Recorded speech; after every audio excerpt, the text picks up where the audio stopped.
Hey everyone, Evan Pena here. Welcome back to another episode of State of the Hack. Today we're going to be talking a bit about ransomware and how ransomware is right now a huge trend in the market right now, or at least in the industry that we're seeing. And we're going to talk a little bit about both sides, what we see in incident response engagements around ransomware, and a little bit of how we protect against and or prevent ransomware breaches by doing some red team assessments specifically around ransomware. And Julian, want to say hello? Yeah, hey guys, it's Julian Pileggi here, returning again for another month with State of the Hack. Good to see all of you and hear all of you. It's been nice taking a bit of a break, but we're back, and I think we have a really good topic for you today. So I'll pass it back to Evan. Yeah, today we have a special guest on the show, Jay. He's one of our principal consultants out of Denmark. Awesome technical person on the red team. He's one of our subject matter experts specifically around the ransomware assessment. So Jay, you want to say a few words? And thank you for being on the show, by the way. Yeah, thanks for having me, guys. Big fan of the show. Do a lot of our ransomware red team engagements. So basically simulating all the bad guys and everything they get up to inside the network, building some of our own ransomware tools and using that for getting it as close as possible to the real thing. Excited to be here. Yeah, thanks for being here. So ransomware, as I'm sure most of you have been seeing in the industry, again, huge trend that we're seeing attackers do all the time, specifically around economic espionage, right? They want to make money, they want to get money. And what better way to do that than holding your data at ransom? So there's a few things that we're seeing in terms of trends around what they do with your data. Like one thing that they do is that they identify what is running your business. What is the most critical assets specific to your business that if you didn't have access to that data, you can't do your daily operations. And for some companies, 1 hour is $5 million. For others, it's $50 million. Like, who knows, right? Like, what business impact this could have on you. But every single hour that you're not able to operate because you don't have access to your data is money lost. So they know this. They're going to be on your network for a while, and they're going to look for what it is that runs your business. And they're going to try to hold that at ransom. So think of, not having access to any of your data. You can't do anything. Even some of your backups, they'll look for what are your backups, and they'll try to go after those too. Like they're very diligent, they're very detail oriented, and they're going to go after what runs your business and make sure that you do not have access to that data. So that's one thing. They hold that at ransom, and if you pay that ransom, they'll provide you a decryption key to decrypt that data. The second thing they'll do is they'll steal that data, and sometimes into some companies that could be intellectual property that's worth billions of dollars, millions of dollars, who knows, right? But if that gets released to the public, that could be a large business impact on the business as well for a couple of reasons. One is reputation, and the other is going to be, well, like I said, intellectual property. Someone may be able to steal someone's intellectual property and be able to create what they have. So it's a really big impact. Again, a huge problem right now in the industry. We're seeing it all the time. Our CEO, Kevin Mandia, has gone public about the impacts and risks associated with ransomware. So it's a really big topic. I'm going to go ahead and pass it over to Julian to kind of describe what the life cycle of a ransomware attack looks like and what he's observed on the front lines of doing incident response engagements around this. Thanks, Evan. Yeah, and to add on to something Evan mentioned, one of my clients actually recently who suffered a ransomware attack told us that they were suffering losses of $100 million a day because they were not able to operate their business, right? So it can have a significant impact not being able to operate your business. But then, as mentioned, right, that data exfiltration for the purposes of extortion is huge. So typically a ransomware incident will often start off with some kind of initial compromise. Very commonly, the attackers may send in, some of that email that you guys might have received, what they call a phishing email that might contain links or malicious attachments that compromise the system. In other cases, we've seen ransomware attackers, using vulnerabilities in SSL VPNs becoming very common to maintain or to gain their initial access to an environment, or even buying remote desktop access from various underground marketplaces where attackers actually perform the initial compromise and sell it off to someone else who wants to monetize it.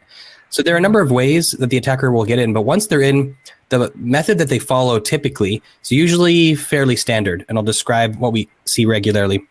Once they're in, the attacker needs to perform what we call lateral movement to move between systems in the environment. And very commonly, if not in all cases, the ultimate goal of their lateral movement is to get to a system or systems called domain controllers. In a Windows environment, the domain controllers are the servers that essentially run everything, and they're the main servers that every system have to have access to. So they're great points for an attacker to distribute their ransomware from, because every machine has to be able to talk to the domain controller. We often usually see attackers doing something called persistence, where they make sure they maintain access to the environment.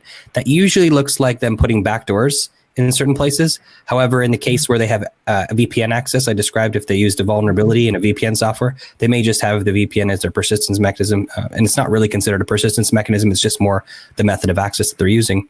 And then what we're seeing now, and we'll talk a lot about today, is that just prior to the actual data encryption event, the ransomware encryption event rather, the attacker will often now do data staging and data exfiltration. And we'll talk about those two topics today. And so the data staging, data exfiltration, or data theft typically will occur just prior to, maybe a couple days before, the actual encryption event itself. And that's usually where the attacker then runs the encryption software. Again, that's typically coming from the domain controllers, where they've put a couple of scripts and the ransomware itself. It pushes the ransomware out to every system in the environment. And as Evan mentioned, they also will often be interactive in the environment, deleting backups, ensuring that systems are actually encrypted. We see attackers spot checking their work. We'll see them run the encryption tool, and then they'll log into a few systems to verify, are these critical servers being encrypted? Oh, yes, they are. Okay, great. And so that really ties into what I think we brought Jay in to talk about, which is our ransomware assessment. Yeah, thanks, Julian. So basically the ransomware assessment is essentially doing everything you just said. So in order to give the clients any kind of confirmation about what their defenses can actually do, we have to simulate all the steps you just mentioned. So that includes reading up about the latest sort of phishing techniques, understanding these exploits, the remote access to the RDP and the VPN, and then kind of simulating all of that access, the lateral movement, setting up the persistence, and finding the information that the ransomware attackers would be looking for. So we use a bit of all the threat intel that FireEye is sitting on, and then all the information from you guys in the incident response to essentially become the ransomware actors and kind of think like they do. So the ransomware assessment is doing that exact thing to the clients. It starts from either an internal or an external point, and then evaluates their capabilities to defend and protect against an event like that. One of the most critical aspects of that, as you mentioned, is figuring out where do you go once you get inside the network, right? Because through the ransomware attackers, most of the time they've even bought the access, like you mentioned, or they just managed to get access, but they have to understand the environment first. They have to gain that knowledge and then kind of move into a position where they'd be able to do the exfiltration, even figuring out what to exfiltrate, right? But I think we'll chat about that a little bit later, but yeah. How as the red teamer, would you actually identify data that's worth exfiltrating when you're simulating the adversary? Yeah, so that is actually a really interesting question, because most of the time when you just land on this one box, it's completely black box to you what even happens, and even more so to some ransomware attackers, because they're not always targeted events, right? Sometimes they're just scanning the internet and finding an open port somewhere or finding an open service. So they have to figure out, what does the company even do, and where can they go from there, and where can they figure out what's actually the pressure points for this particular client, by what do, or I suppose compromised company in the case of an actual ransomware attacker. But they need to figure out what would make these guys actually pay up if I stole it. So is it going to be the user data? Is it going to be their IP? Is it going to be like a database sitting somewhere on a backup? Is it going to be the ability to get into the CEO's emails because there's big merger about to happen or something? Like, it can be anything, right? So, but it's really important to try and figure that out by trying to understand the company and what they do. And you kind of gain some hints from what everyone internally is focusing on. So if there's suddenly been created loads of new SharePoint teams around a project name with a specific code name, then that's probably a good place to start. If you suddenly see large amounts of new service being spun up in a certain country, then there's something happening over there. So you kind of have to do a bit of detective work when you get inside to try and figure out where is the pressure point and what would the ransomware attackers be looking for, because at the end of the day, they're after money, right? So they'll find the pressure point from the client and then go after that. Yeah, I think that's a good point there that you mentioned. And on the red team, it's always funny because, like you said, it's a little bit of detective work. It's not just the pushing buttons and running scans and getting what you want. Like, obviously, running scans is not going to give you sensitive information. It's not going to give you the intelligence that you need to identify what the critical assets are to that company. So that's why it's super important to understand that most red teams, especially like the more elite ones, are going to be the ones that do have a lot of human element to it. You can't automate some of the intelligence that Jay just described. And that's why it's important to keep the human element a part of at least a formal red team, which is different than like a pen test where, there can be some automated or vulnerability assessment. There can be some automation around that. But for the red teams, at least how we do it at Mandiant, it's entirely manual and human driven. And I think that's one of the beauties about how we operate and how we can identify some of these critical assets. And as part of that, once we do identify some of these assets, right, the next thing that we do is some of this data staging, which is where we're going to get that data. And in this case, on a real red team assessment, by the way, we're not going to actually hold anyone's data at risk. We're not going to even touch that data. We're going to simulate if someone were to have compromised that data, what could you do with it? And in this case, what we do is we have tools that we've written that will simulate data being encrypted and archived. So in this case, let's just say, like for example, I wrote a tool called Generate RAR File, but will generate a specific RAR file that is an arbitrary size. You can decide what it is that you want. It could be 100 megabytes, it can be 1 terabyte, it can be 100 gigabytes, something that an attacker would likely steal in terms of size. And it doesn't just, create a file and give it a file extension. It generates a file with a certain size. It will make it a file extension of RAR, and it will also change the file header to match that of a file header of an actual RAR file. So it's a legitimate RAR file at that point that includes bytecode that will create the size that is necessary to take offline. And at that point, you can steal, in this case, a fake file that you just created, again, on the red team side. And then you can take that offline to see if your systems that are in place are detecting large file transfers, specifically of archived files like a RAR file, for example. That's very common practice that we see on the investigations. And that's probably the most common that I think, and Julian, you could probably comment to this, that we see attackers do when it comes to taking data offline. Is that usually what you see, or any other observations? Yeah, definitely. RAR files and 7-zip archiving tools are often what attackers are using for this data staging. And so Evan described how the red team will essentially create a fake file to exfiltrate, but of course in a live situation, the attackers are packaging up the data that they found to be interesting and exfiltrating that directly. And so we call that data staging, this idea of compression or collection of data prior to data theft, which is not always happening, but very commonly attackers will do this just before they exfiltrate the data. And a lot of clients don't have the necessary logging at the network layer to actually detect the data exfiltration. So sometimes the evidence of data staging is maybe all we have to indicate that there was some form of data theft prior to, data staging prior to data theft. I do want to mention one thing about this. This is something that I've observed in my experience that I think is a good point to understand. A lot of times people put protections and technology around protecting that one critical asset that houses that sensitive data, which is really important.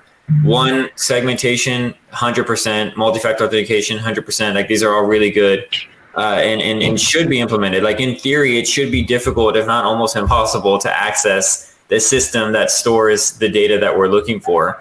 However, it's not uncommon that there is some hole or some gap in the network that would allow us to do that. And that's actually the whole point of the red team, identifying what that route is and being able to exploit that. So in this case, if I'm an attacker and I'm doing this engagement, and I want to go and I have access to that system, it depends on a few things on how I'm going to take that data offline. Does that system have direct connection out to the internet? Can I just from there take it offline? Maybe. In theory, I shouldn't, right? This should be some sort of sensitive system that's isolated, and only through the web proxy should I be able to connect up to the internet. But again, not uncommon that I can do that. Some people put a DLP solution or some sort of a network perimeter device from that one segment. So if I'm an attacker, I'm going to do some recon around that, and I may take that data from that system to another system internally, especially if the bandwidth internally, likely on an internal LAN, you're going to have gigabit networks. It's not going to be that difficult to take a large amount of data from one system to another, and then from that other system, take it offline. So the reason I'm mentioning this is because a lot of times people will isolate security to specific systems or segments when it's not uncommon that we will try to identify the path of least resistance being the security and technology that you've implemented to secure that data to take it offline. So I just want to make sure that you think of a holistic view when it comes to securing your data versus an isolated view, because we generally will exploit that sort of that sort of infrastructure and architecture. That's a very good point, actually. In a lot of the IRs that I've done with ransomware threat actors, when they're performing data staging, like Evan mentioned, it's very common for them to actually move that data or do the staging from a different system than where it originally resides, where the data is actually residing. So they may map to the system that's got the data and then stage it elsewhere. And that's a very good point. So if the focus is entirely on where the data is residing, you may miss it because the attackers are moving that around inside the network very quickly. So the way that we could look for evidence. Yeah, I think that's. Go ahead, Jay. No, I was just going to mention that it's just to touch on the same point. One of the things we see from a lot of the defensive solutions as well is they'll try and do things like SSL inspection or something like that and try to peer into the data as it's moving out of the network. But we've just seen threat actors basically just triple encrypt stuff and then get around that by encrypting within the encryption. And suddenly when you try to open the SIP, there's just another SIP inside it, right? So there's not much that you can really do in terms of having automated detection just in one place. It's not gonna save you because they'll just use a different method, right? So that's usually. Yeah, that's a very good point. So I wanted to talk quickly about the forensic artifacts on the endpoint that you could look for evidence of data staging, because this is often, in many cases, the only evidence that might be left in a system, especially if the environment doesn't have great logging at the network layer. And so there are a couple of things that I would want to point out. One is that the tools, I think Evan mentioned RAR is very common, and I mentioned 7-zip. Those two tools are not native to Windows. So oftentimes attackers will actually have to bring those utilities into the network, place them on the systems where they're going to perform data staging. And when they execute those tools, those will leave behind what we call artifacts of execution. And that would indicate that a file or an application has been executed on the system. And there are various artifacts of execution. I'll name a few here, but I won't get into the details. You may look at AppCompat, Amcache, WMI recently used apps. In some cases, if you have detailed process auditing enabled, which is something you could turn on in Windows, you'll get 4688 event IDs that generate when executables are ran. And that can be very valuable for even telling you what parameters were used. In a recent case I worked on, the client actually had detailed process auditing enabled. And so we were able to see the specific strings. So we can see 7-zip utility being used and the parameters that were passed to the 7-zip utility, which tell you exactly what files the attacker was packaging up to perform that data staging. And so that gives you a much better level of understanding of what data was potentially exposed versus not having any of that endpoint logging or network logging and just knowing the attacker was here and maybe transferred 2 terabytes, but you don't know what it is. Jay, when we talk about red team exfiltration, how do you guys typically do that to simulate an adversary's actual exfiltration of the data? Yeah, there's actually loads of different ways that you can kind of go about it. We often use like different types of implants to actually carry out the red team, such as Cobalt Strike and some internal custom-made stuff. But they tend to not be a great option for this kind of stuff because the way that they transfer data and the way they communicate is not really designed for large data transfers. So you kind of just use whatever the client has already got for the most part, because again, it's about blending in. So if they are like a big user of, say, OneDrive or like Dropbox or Google Drive for their own, like running their own Office solution, then you just piggyback on that and register a different endpoint. So when you sync the data via that, it'll just go off to your controlled solution in the cloud instead of the client's own one. We do try to sometimes go beyond that and kind of bring our own tool again, similar to what you're talking about with the 7-zip and the WinRAR, right? Sometimes you can just bring Dropbox along with you and install it, or Mega Upload, or any of the other sort of like peer-to-peer syncers, and you can just tell it to say, okay, this entire folder or this entire system, just start uploading as soon as it gets done. And because it's specifically programmed for this kind of syncing, it's also incredibly fast. But yeah, it's about blending in with the traffic and getting through the firewall. So whatever lets you get out will actually do that. And most of the time, HTTP will allow you to just upload files. So you log into a Google Drive account, right? You drag and drop over that zip file. Yeah, it's really hard to identify for the clients as well, right? I think the hardest part is that there's certain threat groups that use custom tooling, but most of the time we just see them opening up even raw FTP and just transferring stuff over, right? So and we do the same thing because we've got to simulate the same thing and see if the client's spotted, which can be incredibly difficult because of the amount of traffic that's always moving around a network, trying to spot one thing else leaving, unless you have like the endpoint already blacklisted, then you're probably not going to see it. And if it is something like Dropbox, then it's not going to be blacklisted, right? And neither is Google, neither is Microsoft or Amazon. So yeah, it can be incredibly difficult in that case. Another thing I've observed is sometimes that the files are so large, just depending on what the client wants. Sometimes the client's like, you know what, Evan, I want this to be 500 gigabytes or 100 gigabytes, and that's a lot of data. And the problem with that much data oftentimes is that if you're uploading that data and you got about 50% of that, and somehow that network connection by whatever reason gets killed, you're screwed, and you have to redo the entire thing again. So what I've done in the past as well, and what I've seen some of the red teamers do, is they will actually split that data up in bytes of chunks. So like I created another tool that says, you know what, I want to split this data up in bytes of, let's just say 10 gigabytes. So that way you know, if it's a 100 gigabyte file, you have 10 different files, you can upload them one at a time.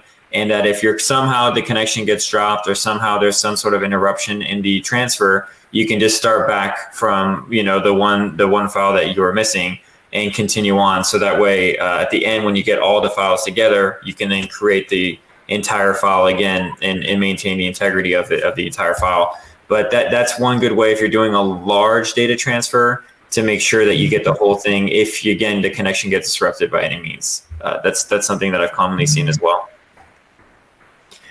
Julian, have you seen that at all on the attacker side, on the adversary side?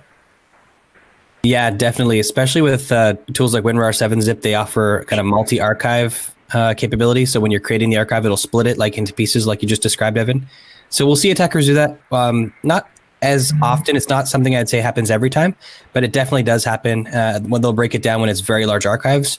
And that way, if for whatever reason, you know, like you said, the transfer is interrupted, they can simply resume just the component or the piece. And I think that can help to make things more reliable for an attacker, but sadly, it's not very common that those data transfers are detected at the time. So yeah, I don't know if they're too worried about it being stopped. And Jay, one thing that we observe on the front lines is attackers commonly use exploits like Eternal Blue and other CVE, you know, or RCE type of exploits to try to get access to some of these systems, right? Whenever they're on the internal network already. So I know as part of the methodology for the ransomware assessment, you guys will go and do some of these exploits, or at least scan for any vulnerabilities associated with common exploits that we see attackers use on these ransomware engagements. So what I would like to decipher between is, like, on a real red team engagement that's not ransomware related, we never use exploits. I hardly ever see it. Like, it's maybe like 5% of the time at the most will I see us use exploits. So we'll be able to move laterally, escalate privileges, get domain admin, even hit the crown jewels, right? The critical assets to a company with no exploits run. So whenever we do a ransomware assessment, how does that differ? Do we still run some of these vulnerabilities to try to look for some of these exploits and mimic that behavior, or do we go with the other route? You know, what do you normally do on your ransomware assessment? Yeah, so it comes down again to the adversary we're trying to simulate, right? So some of the ransomware groups are a lot more smash and grab, and they will definitely run exploits, right? They'll try and get to domain admin within like 5 hours. Like, that's their goal. Like, they don't sit around and do it low and slow. There are ransomware groups like that as well, the ones taking their time writing custom tools and stuff like that. But there's also ransomware groups who are just like, right, I've got a stolen version of Cobalt Strike and I've got these exploits packaged up in Metasploit. I'm ready to go. You know, like, so we simulate what we think are the relevant threat acts to the client. But most of the time, as you mentioned, Evan, there's the two types, right? And we like to try and simulate both when we can, because you got to cover all the bases with the client, because they don't know who's actually going to come knocking one day, right? That's a good point. I just wanted to highlight on that because one's a lot louder than the other. And I would hope at a minimum, right, that some of our customers can detect the loud versions of it. And if not, that's definitely eye-opening. You know, sometimes we throw the kitchen sink at some of these customers' networks and try to see what they can or cannot identify. Again, that's why it's really important to be proactive about some of this, and you know, doing some of these engagements are really important. Not to harp too much on that, but it is very important, and sometimes it can be very eye-opening. Back to the data exfiltration stuff that we were talking about, Julian. We talked a lot about, you know, sending large amounts of data out using legitimate services, like Jay said, right? Whether it be Dropbox or Google Drive, OneDrive, whatever. what's some of the detections that people can do? I mean, that's legitimate web services, right? It's legitimate traffic. It's generally going to be encrypted, like we talked about multiple times, not just on the data level, right, but also on the network level. So what can people do to help detect some of that activity? Mm-hmm. Yeah. So data exfiltration can be somewhat difficult to detect for the reasons we described, but especially at the endpoint level, we're starting to see, I think Jay mentioned it, right? Attackers are sometimes leveraging, various cloud storage sites and services. And so it's very common these days for attackers to bring in a utility like a command line tool. For example, rclone is something we see that can be used to actually upload data to Dropbox or to Mega Cloud Storage or to Wasabi Cloud Storage or something along those lines. So they'll run a tool like rclone with a specific configuration file that is just a cloud syncing utility. It's not malware necessarily. It's a legitimate piece of software, and the attacker will bring that in. And again, that can leave behind traces like those artifacts of execution I talked about before. So having visibility on the endpoint is super valuable. Or, for example, network activity in the network. So I had a client where they detected the domain controller making odd connections to thousands of systems in the environment. And this is unfortunate because they detected it and they investigated it, but they didn't really comprehend, what this meant. And so they had planned to, okay, well, tomorrow let's reset all the passwords. And unfortunately, tonight was the night that the attacker actually decided to perform the ransomware encryption event. So you can look for that kind of behavior, especially when you see domain controllers making internet connections, or any server really that shouldn't be making internet connections. That can be a dead giveaway. And ideally, you want to restrict that. And if you cannot restrict it, monitor for it. And I would say, no matter what kind of detection mechanism you have, just make sure you also have processes around what to do when something actually triggers, because that's what I've noticed a lot in the cases in the last few years that I've dealt with. Almost every time the client had something that triggered somewhere. It's just that most of the time people didn't really understand how to interpret that alert or that activity as, hey, this is imminent ransomware about to hit us. It's okay, this is odd. We'll look into it a little bit more later, or let's just reset this one password or reimage this one user's computer, if that makes sense. The last thing I'll mention from a detection perspective of the actual data exfiltration itself is when you're looking at data access, it can be very difficult to actually log every data access. So sometimes clients say, well, can I just do auditing on my file server so I know every time someone accesses a file? Unfortunately, the amount of data that comes out of that, it's so vast that it's very difficult, if not impossible, to actually log that information to somewhere where you can then record it. That being said, that is something that some organizations have been able to implement, although I'd say it's not very common that I see it successfully implemented. So that's not going to be something that's going to solve the problem. And I know that's not a good answer for everybody on this who's listening, but I know that's the first thing people think is, well, why can't we just record every time someone accesses our files? And unfortunately, just the volume of that is so massive in a normal organization that it's very difficult to do, which is where you need to up your endpoint visibility level, making sure you have EDR, of course, with skilled operators who know how to actually analyze the data coming out of that. And if you don't have your own skilled operators, there are many services like the Mandiant Managed Defense, for example, that do that for you. And then network visibility. But like Jay and Evan mentioned, the traffic is going to be encrypted. So it's not about SSL man in the middling. It is about understanding which systems should make network traffic to where and restricting the ones that shouldn't, just in general. And I think you hit on a few points, Julian, and I think as you were mentioning this, I think there's a big difference between real-time detection on some of the stuff that you mentioned in terms of evidence that's left behind, and live response analysis type of detection when you're actually doing an investigation. So some of this stuff, if you want to kind of get into a little bit more detail on, like, for example, AppCompat and Mcache or Shimcache and things like that, and some of the files that are left behind, I don't necessarily know if someone will find that on a real-time detection situation versus a live response analysis, and how an event can lead to an incident that leads to live response analysis, and what your experience is between, for this type of engagement or this type of attack, between real-time detection and the investigation part. I think that's also why we've seen a lot of clients come to us recently and say, can you help us with the like more of a purple team kind of setup? where we would actually work directly with the client's blue teams to say, okay, let's pretend that you guys have just done a ransomware attack, and let's do the threat hunting. And because we're doing it with the purple team kind of approach, they can ask questions saying, like, why are you going this way? Why are you trying to open this port? Why are you trying to go over there? And sharing that kind of knowledge about how do the attacker's mindset work also kind of allows the client to figure out where do they need to strengthen the defenses and where can they potentially even lay a few traps around the network to actually get ready for it. So that sort of active threat hunting, even before an incident occurs, I think that's something that we've seen a lot of clients that are really up on their game actually try to go for, and I think it works. I think it's a good approach. Mm-hmm.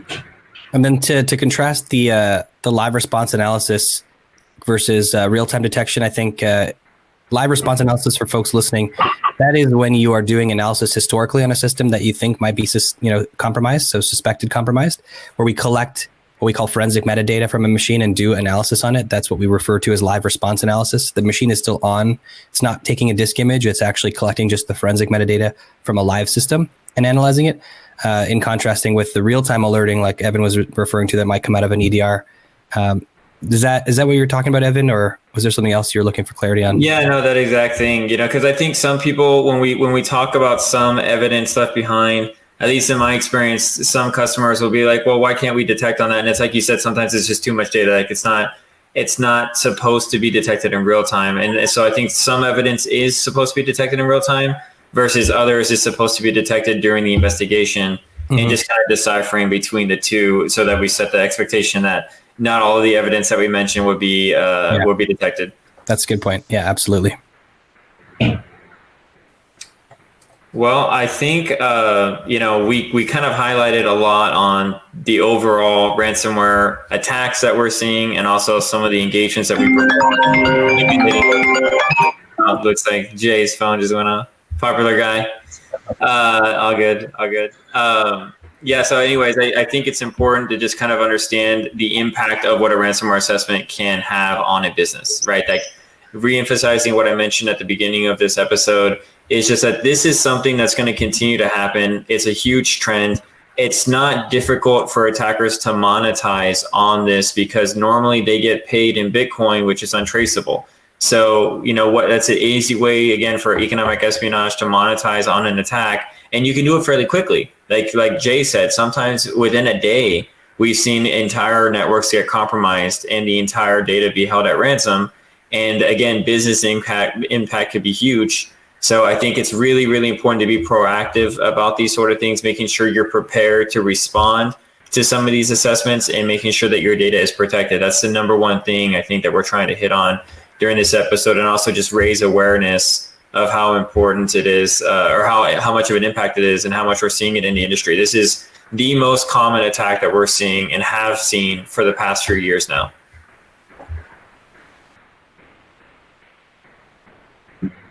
Julian, any other closing comments you want to make for the episode? Yeah, no, I think Evan is right. This is such a prevalent problem for many of our organizations, clients, customers. And so I think every organization needs to have this on the radar and really take it seriously. You don't want to be in a situation where, you're hit by a ransomware encryption event and you're unprepared. So there are ways to even mitigate the damage that you can actually face from a ransomware attacker if you're prepared and you've done some of this assessment in advance to really lock your environment down, or at least understand how to detect it as quickly as possible. And so there is essentially no organization or industry that is safe from this, right? These attackers don't target specific. It's not like they're targeting financial institutions or targeting retail or something along those lines. I think Jay alluded to this earlier. They're opportunistic attackers. Essentially, any victim organization is a viable target for these attackers. And they may prioritize larger companies over smaller, but don't think that they're going to, bypass you because you don't have interesting information or you don't have any sensitive data. They may still do it simply just to impact your operations and use that to extort you for payment. So definitely make sure that you're always considering you could potentially be a victim of this. There's nobody is safe, sadly, from this kind of attack. This is going to be affecting everybody. Jay, what do you think? Anything else that you want to add to this? No, I just want to concur with that. I think that's the main thing we're seeing as well. Like, we've seen tiny companies get hit by this. We've seen gigantic companies get hit by this, right? It is just whoever's got the open door. And sadly and critically, that can be some companies that count as critical national infrastructure, right? Because they might not have had the same level of funding as we've seen from some of the larger organizations, but that doesn't mean they're any less critical, right? We've seen that a lot throughout these past years, sadly. So, yeah. One last thing I want to ask Julian before we end this is, for companies that can't afford some of the ransoms, or for companies that just want to make sure they're being proactive, is there anything associated with cyber insurance that helps protect customers, or at least respond to some of these if they ever get breached? And what does cyber insurance do for people when it comes to this sort of situation? Yeah, that's a very good point. A lot of companies now are including cyber insurance in their insurance policies. So pretty much every insurance broker and insurance firm will have some kind of cyber insurance protection right now. So that is something that we see very often these days, is that many of the cases we deal with, the clients will actually be submitting a claim to their insurer, which covers, both the computer forensic experts like Mandiant, for example, as well as sometimes part of, if not all of the recovery process that it takes. And even if they are, unfortunately extorted by the attacker, that could sometimes also be covered by insurance claims. So it is something that's becoming very prevalent. I remember, 6-7 years ago, sitting in a room with executives, and they were discussing the merits of cyber insurance and whether everybody should have that. And nowadays it is something that everybody should and does have very commonly, but you should, if you haven't verified, make sure that your policy does cover cyber, because I have had a few clients, not everybody, but a couple that thought their coverage would actually include something like this, went to the insurer and then found out, wait a second, actually we declined that section and nobody had really thought about it at the time. So definitely important to ensure that you've got that coverage, because it will come into play. And the insurance firms will be very good advisors as well, because they are dealing with this regularly. So they'll be able to point to external counsel, to forensic services and so forth, and be able to help the organization through that process. Just based on the experience that they have dealing with this in many of their other clients' cases. Yep. I appreciate that insight, Julian. I think that's also very important for people to understand. Some people don't even know their cyber insurance. So, some people are like, oh my God, that's a thing. Like I had no idea. So definitely important to know and understand the benefits of that as well. Well, with that, we'll go ahead and end today's episode. I appreciate everyone who attended, and we're hoping to see you on the next episode. It won't be for Julian and I, it won't be next month, it'll be the following, but you should have a really good episode for next month as well, and look forward to seeing you on the next show. Thanks, everyone. Thanks, guys, and thanks, Jay, for joining us today. Take care, everyone.